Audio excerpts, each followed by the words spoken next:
The people who are talking about ceasefires, if they were in February 1945, they'd be calling for the Russians, the Americans and the British to stop the advance on Berlin and sign a peace treaty with Hitler. The Allies had to go into Berlin in 1945 because that was the only way to liberate the German people from the tyranny of the Nazis and to actually ultimately allow Germany to be free, to be rebuilt, and also to deal with the perpetrators of the Holocaust. It's no different now. We have to allow the Israelis to go in. They need our 100% support. And if we care about human rights and freedom, etc., what we should be focusing on is how do we rebuild the Gaza Strip after this. What brings you here to London? Oh, look, I was intrigued when I got an invitation to ARC, but it's been really exciting to be here. I've actually inspired to know that there are so many people who see the need for pushback around our Western countries against the left and some of the nonsense we've seen. It really is critically important, and I'm so glad I came. Now, we were talking about before, it's nothing to do with here, but you walked up to me, you go, thanks for the reporting, and I'm side with Israel. Why do you side with Israel in that conflict? Well, I actually think this whole conflict in the last few weeks in the Middle East is actually so connected into what we're talking about here in ARC, in that we've got a proper functioning democracy with the rule of law, with free media, with the respect for human rights, which was attacked by a barbaric group of terrorists who run a single-party state, who oppress their own people, who've engaged in systematic, deliberate butchery, rape, murder, terrible atrocities, and yet we've got the left around the world supporting them. It is just perverse. It shows the moral bankruptcy of people in the left in Western democracies. It shows how our universities, the colleges in the United States, our schools, and indeed our media have just completely lost the plot.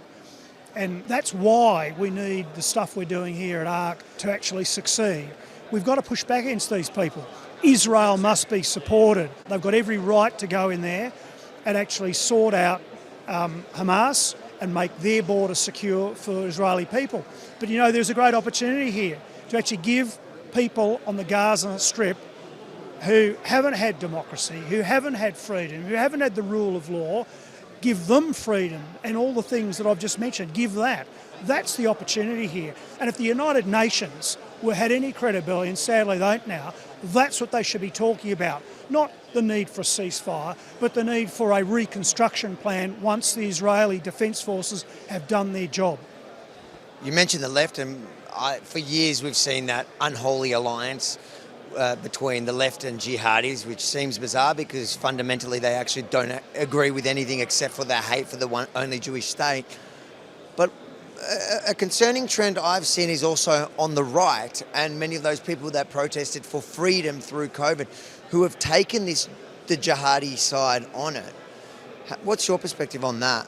Well, I just think they're misguided, I'm afraid, and that's why we've got to stand up and start to explain the facts of life. I mean, if we're just going to talk about Israel again for a moment, I mean, there is absolutely no other way that I can see that Israel can deal with this.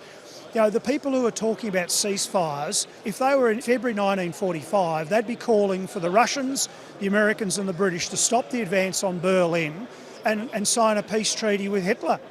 The Allies had to go into Berlin in 1945 because that was the only way to liberate the German people from the tyranny of the Nazis and to actually ultimately allow Germany to be free, to be rebuilt, and also to deal with the perpetrators of the Holocaust. It's no different now. We have to allow the Israelis to go in. They need our 100% support.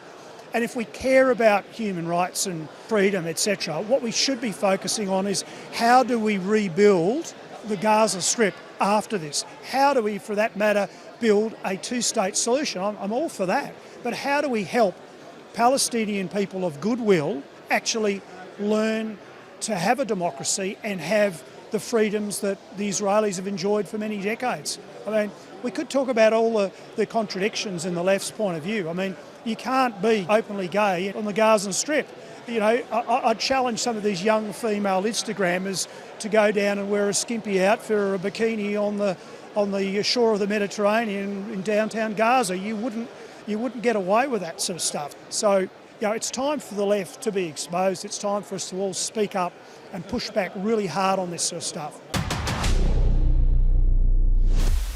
If you enjoyed this little interview that I've just recorded in London, yes, I'm in London. I've gone from the Israel-Gaza border to the ARC Forum here in London. If you enjoyed it, make sure to like, comment, but most importantly, share it far and wide. And if you want to see more of my reporting about the conflict from the front line over the last 2 weeks, and there's still some more content still being produced as we speak, go to thetruthaboutthewar.com. Thetruthaboutthewar.com. Check out all the stories and share them.